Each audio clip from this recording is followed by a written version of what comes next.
Me, most for EAS founder of the second class. I am home with a sick daughter, so could not come in today. And so I'm posting this video so that you can review what we would have talked about if we had a lecture. And so we can go ahead and get started. Basically, the plan for today is to talk about email management. And so to start, the idea was to have y'all get into your groups for introductions of three or more people to introduce yourself to one another yet again. And then to actually pull out your phone and see who has the fewest unread emails, and then who has the most unread emails. And then to talk a little bit about your own email management, what you do to manage your email, especially if there's somebody in your group who has uh, a significantly lower amount. Or maybe even if somebody has a very high amount but feels like they manage email well, to discuss what you do in terms of email management. Obviously, since we're not together, the group portion is a little harder unless you want to go out of your way to talk with somebody who you study with about this. But I would ask that you maybe reflect a little on before going into this presentation, what your inbox looks like. Do you have a lot of unread messages or do you have very few? What is your email management? Is it working for you? Things like that. As for attendance today, we'll just assume that everybody is on the up and up and going to watch this video and learn email management and mark everybody as present. Thanks. So, email. Basically, this is the number one important version of communication in college and really throughout your whole professional life. Making an excuse for missing something because you didn't read an email is something that many students try, many people working try, and it just doesn't fly. It's your job to make sure you read every important email. And that can be really hard because there's a lot of email and a lot of it's not important.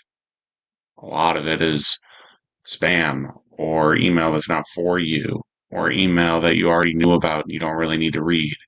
But if you just let things go, you end up with 200 and 300 unread messages and only one of them matters. How do you find that one that matters?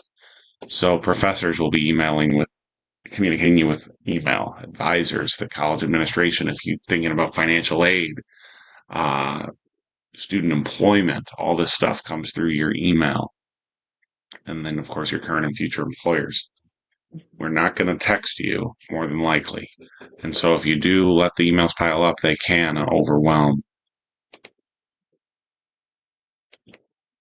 And so I like to show this little screenshot of my Gmail where I have 633 unread messages because I am quite poor when it comes to managing my email on the Gmail.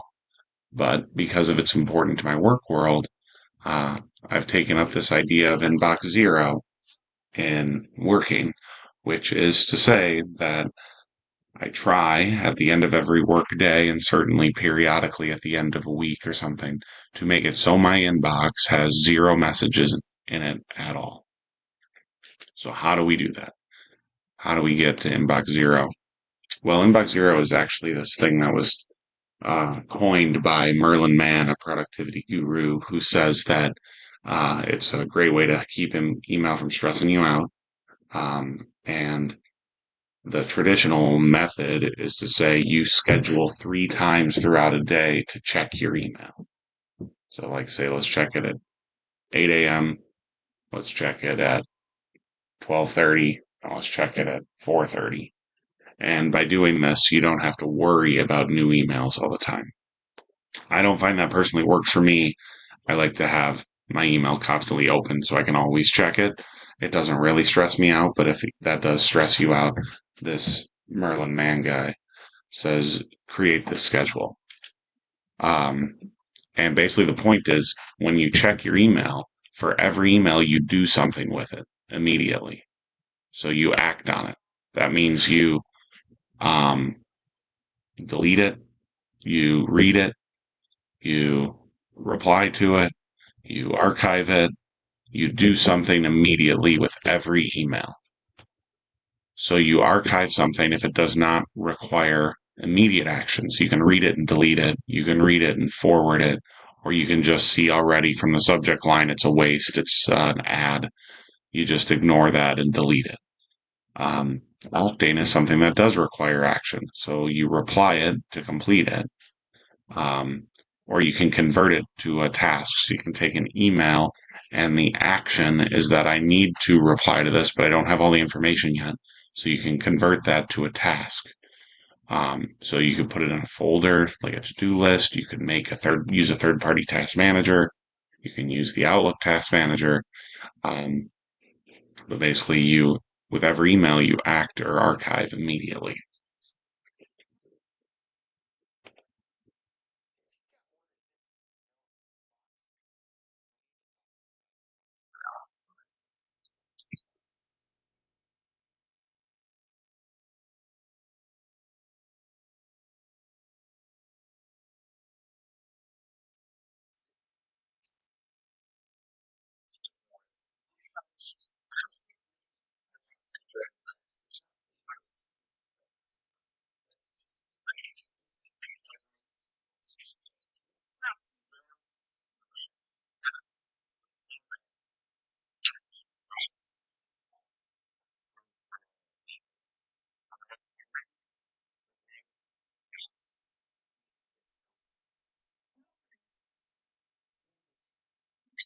Go.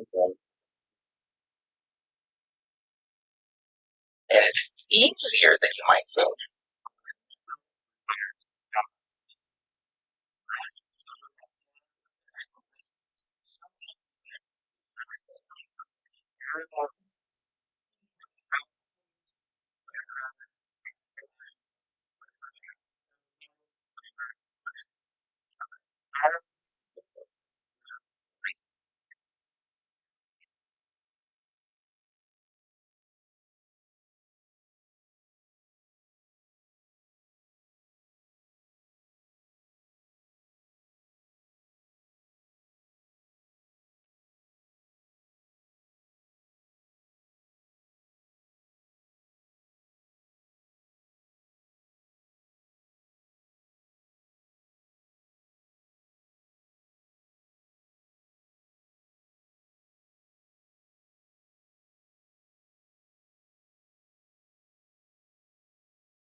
Set by Gmail several years ago.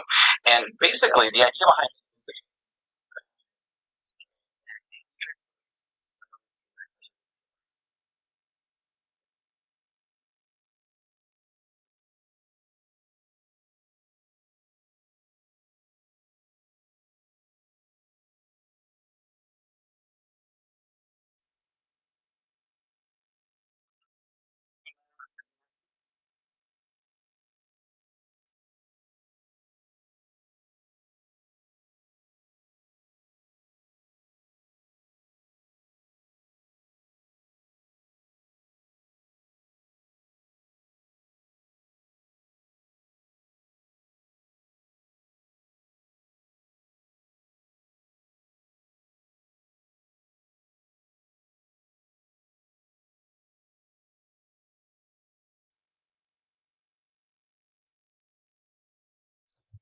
and occasionally you might have to throw in like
So, just another version of Inbox Zero that is useful.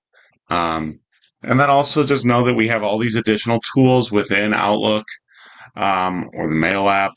Filtering, so you can do automatic filters. I do this with the lists that I've signed up for, like the brewer's email and um, different newsletters. You can just automatically filter it to put it directly into a folder for you so that you don't have to bother reading it and moving it yourself. You can create those folders so you can know to just check those folders every once in a while. Categorizing things like in your calendar. You can set up auto reply, especially when you're out.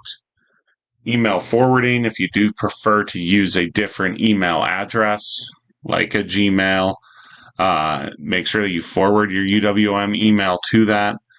Vice versa, if you want to forward things into your UWM email because you're doing a better job with your UWM email, that's an option as well. And like with all the tools that I like to talk about, the key is to just find what works for you. Is that Inbox Zero? Um, I would recommend giving it a try and finding out if it is what works for you. But if it isn't, find something, because missing an email because you thought it wasn't important is not really acceptable. And that's everything we got for today. So wrap up. Uh, you should be scheduling your freshman conference with Brandon. It is required for this course and should happen before the end of October.